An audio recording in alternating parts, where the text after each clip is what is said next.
Hello everyone. So in today's video we will talk about traumatic paraplegia. Traumatic paraplegia एक neurological condition है। तो ये हमारी neuro के अंडर में आता है, न्यूरोलॉजी सब्जेक्ट के अंडर में ट्रॉमेटिक पैराप्लीजिया।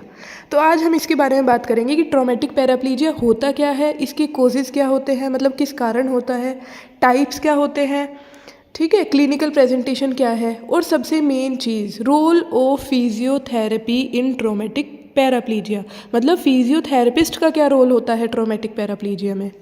तो I think we should start. So traumatic paraplegia refers to the paralysis of the lower half of the body caused by damage to the spinal cord due to trauma. Traumatic paraplegia क्या है? Paralysis, प्लीजिया का मतलब होता है paralysis, ठीक है, of the lower half of the body, मतलब नीचे लोअर लिम्ब की पैरालाइसिस, आधी लोअर हाफ जो है, lower half of the body, नीचे की हाफ बॉडी जो है वो पैरालाइसिस हो जाती है, ठीक है, लकवा मार जाता है एक तरीके से नीचे की बॉडी में, हाफ बॉडी में। Caused by damage to the spinal cord, spinal cord में कुछ ना कुछ डैमेज हुआ है किसी ट्रॉमा की वजह से। ट्रॉमा क्या होता है? कोई भी एक्सटर्नल चोट जो लगी है हमें, ठीक है, रोड ट्रैफिक एक्सीडेंट में भी हो सकता है, वायलेंस में, कोई लड़ाई झगड़े में कोई चोट लग गई हो स्पाइनल कोड में, तो उसे ट्रॉमा कहा जाता है। तो उसके कारण जब स्पाइनल कोड में कोई चोट लगी है तो इंजरी हो गई, जिसकी वजह से हमारी lower half of the body paralysis हो गई। The condition affects sensory, motor and autonomic functions below the level of injury. जिस लेवल पे इंजरी हुई है उस लेवल के नीचे वो सेंसेशन लॉस कर देती है, मोटर मूवमेंट लॉस कर देती है और ऑटोनॉमिक फंक्शंस भी लॉस कर देती है। तो अब बात करेंगे हम इसके कोजेज़ के बारे में, किस कारण होती है। तो सबसे पहला कारण है स्पाइनल कोड इंजरी, ठीक है। स्पाइनल कोड इंजरी किस कारण हो सकती है? Road traffic accident most common है कि रोड पे चलते हुए जो एक्सीडेंट हो जाते हैं, एक्सीडेंट्स में जो इंजरी हुई है उसके कारण बहुत मोस्ट कॉमन देखा गया है। और second one is falls, falls मतलब फॉल फ्रॉम हाइट, ठीक है, स्पेशली फ्रॉम हाइट, ऊपर से कहीं से कूद जाना इंसान का, ठीक है, तो ऊपर से गिर गया है, कूद गया है, तो उसके कारण जो चोट लगी है स्पाइनल कोड में उसके कारण भी हो जाती है ट्रॉमेटिक पैराप्लीजिया। वायोलेंस, वायलेंस मतलब लड़ाई झगड़ा, जैसे कि किसी की आपस में लड़ाई हो रही है और किसी ने दूसरे को गन शॉट वुंड्स, गन से हिट कर दिया हो, या गन की जो गोली होती है वो लग जाती है उसके कारण, ठीक है, या स्टैब इंजरीज, स्टैब मतलब किसी ने नाइफ वगैरह आपकी स्पाइनल कोड में डायरेक्ट इंजरी कर दी हो जिसके कारण स्टैब कर दिया हो, ठीक है, उसके कारण भी हो जाती है। तो स्पोर्ट्स इंजरीज, स्पोर्ट्स इंजरीज में आएंगी डाइविंग और जिम्नास्टिक एक्सीडेंट, डाइव करते हुए या जिम्नास्टिक करते हुए कोई एक्सीडेंट हो जाए तो स्पोर्ट्स इंजरीज के अंडर में आएगा।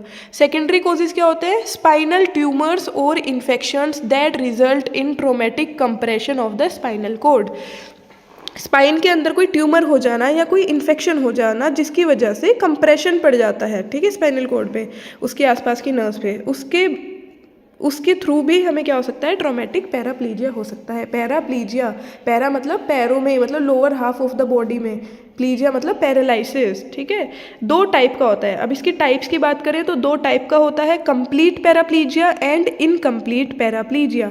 कंप्लीट का मतलब कि वहाँ पे कोई भी मोटर और सेंसरी फंक्शन देखने को नहीं मिलेंगे, नो मोटर और sensory function below the level of injury, total sensation loss हो जाएगी, मोटर मूवमेंट सब लॉस हो जाएगा, ठीक है।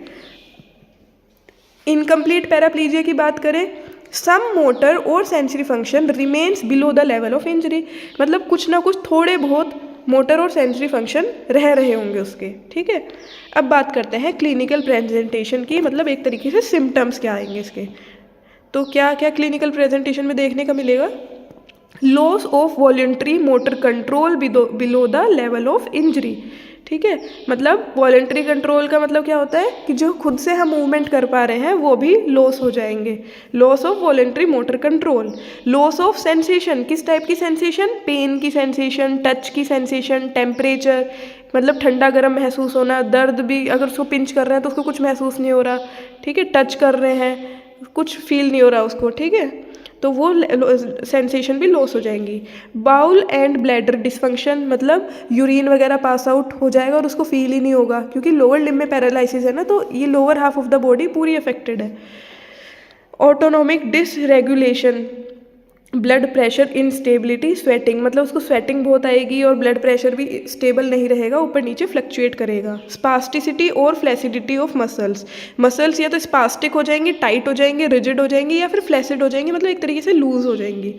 ठीक है, अब बात करते हैं सबसे मेजर चीज़ जो है role of physiotherapy in traumatic paraplegia, मतलब फिजियोथेरेपिस्ट का क्या रोल है, फिजियोथेरेपी क्या करेगा। ठीक है, physiotherapy plays a critical role in the rehabilitation and functional recovery of individuals with traumatic पैराप्लीजिया।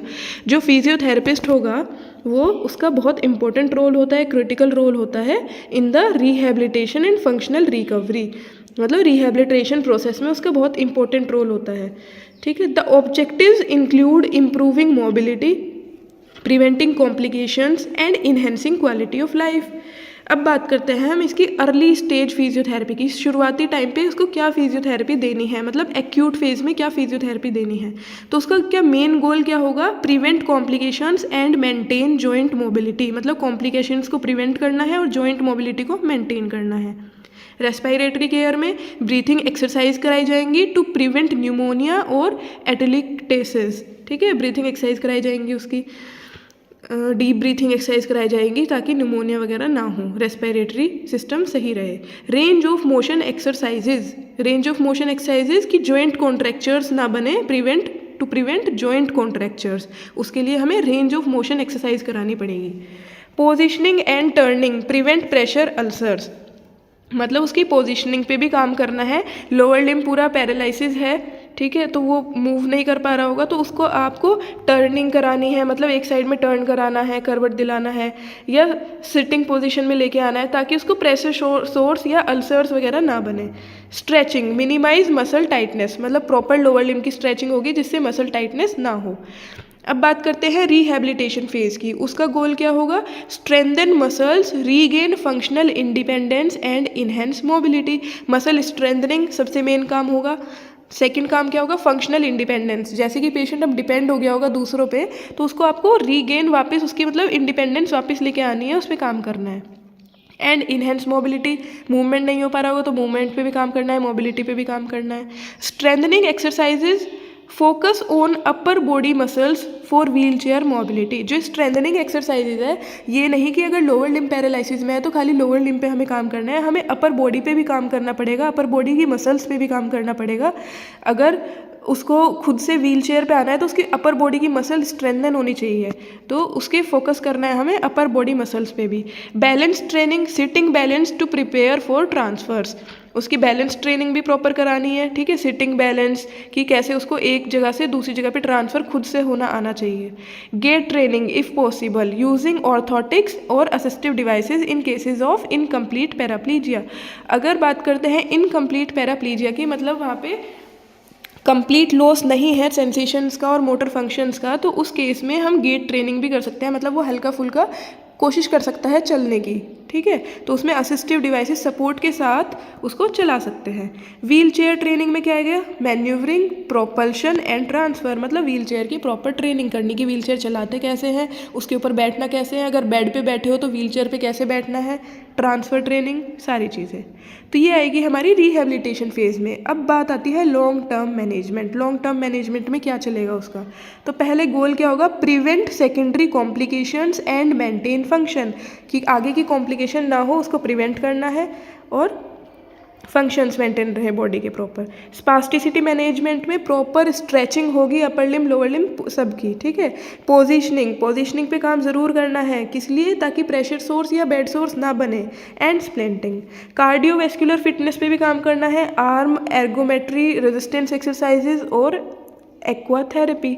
Bowel and bladder care पे भी काम करना है, एजुकेशन ऑन सेल्फ कैथराइजेशन और यूजिंग एडेप्टिव टेक्निक्स, ठीक है। सेल्फ कैथराइजेशन मतलब उसको खुद से कैसे लगाना है कैथेटर, ठीक है, तो उसकी भी एजुकेशन देनी है आपको। पेन मैनेजमेंट में टेंस वगैरह का यूज़ कर सकते हैं, modalities like TENS, electrical nerve stimulation है, ठीक है, उसको यूज़ कर सकते हैं, हीट थेरेपी यूज़ कर सकते हैं और हाइड्रोथेरेपी यूज़ कर सकते हैं। अब बात करते हैं psychological support and education, counselling to address psychological effects like depression और एनजाइटी। मतलब उसको साइकोलॉजिकली भी ट्रेन करना है आपको। वो पैराप्लीजिया का पेशेंट है, वो दूसरे पे डिपेंड हो गया है, ब्लैडर एंड बाउल डिसफंक्शन जिसके कारण वो खुद से वॉशरूम वगैरह नहीं जा पा रहा, चल नहीं पा रहा, ठीक है, वहीं पे बेड पे ही उसको सारे काम करने होंगे, तो उसका उस टाइम पे बहुत डिप्रेशन में चला जाता है, घबराहट होने लगती है, एनजाइटी होने लगती है। तो उसको आपको साइकोलॉजिकली भी काउंसिल करना है। Training care givers and educating patients about self care and lifestyle modification. जो भी हम उसको बताएंगे उसमें उसको ये भी बताना है कि आपको खुद की केयर भी करनी है, ठीक है, और हाइजीन मेंटेन करके चलना है। लाइफस्टाइल मॉडिफिकेशन, आपको अपना थोड़ा लाइफस्टाइल में भी मॉडिफिकेशन लाना है, चेंजेस लाने हैं। अब बात करते हैं कि क्या फ़ायदा होगा फिजियोथेरेपी कराने का। Benefits of physiotherapy in traumatic paraplegia. क्या फ़ायदा होगा? Improves independence in daily activities. जो डेली एक्टिविटीज़ वो करता था पहले और पैराप्लीजिया होने के बाद वो डिपेंडेंट हो गया दूसरे पे, तो फिजियोथेरेपिस्ट क्या करेगा, उसकी इंडिपेंडेंस इंप्रूव करेगा। वो खुद से करने की वो कोशिश जो होगी ना, उसके अंदर वो आएगी पेशेंट के अंदर। Enhances mobility using assistive devices. Assistive मतलब उसके सपोर्ट के साथ जो है उसकी मोबिलिटी भी इंक्रीज होगी। Prevent complication like pressure source, contractures and deep vein thrombosis. आगे जो अगर वो फिजियोथेरेपी नहीं कराएगा तो आगे उसकी कॉम्प्लिकेशन बढ़ सकती है। लेटे लेटे उसको बेड सोर्स बन सकते हैं, कॉन्ट्रैक्चर्स बन सकते हैं, वीन्स में थ्रोम्बस क्लॉटिंग बन सकती है, ठीक है, डीवीटी हो सकता है। तो उन सब कॉम्प्लिकेशंस को प्रिवेंट करने के लिए भी फिजियोथेरेपी कराई जाती है। Improves self esteem and psychological wellbeing. तो उसका खुद का जो सेल्फ एस्टीम है, एक तरीके से जो खुद की हिम्मत है उसकी, वो भी बढ़ेगी और साइकोलॉजिकली दिमागी तौर पे भी वो थोड़ा सा फिट होगा। Physiotherapy is an integral part of multi disciplinary approach alongside medical, surgical and occupational therapy interventions to optimise recovery and quality of life. मतलब फिजियोथेरेपी का बहुत बड़ा रोल होता है। एक बेड रिडन या पैरालिसिस वाले पेशेंट में तो बहुत ज़्यादा इंपॉर्टेंट रोल होता है फिजियोथेरेपिस्ट का। तो ये था सब कुछ हमारा किसके बारे में, ट्रॉमेटिक पैराप्लीजिया के बारे में। नेक्स्ट वीडियो में हम डिस्कस करेंगे ट्रॉमेटिक क्वाड्रिप्लीजिया के बारे में। किसी की कोई क्वेरी हो, कोई डाउट हो तो वो कमेंट सेक्शन में पूछ सकता है। Thank you.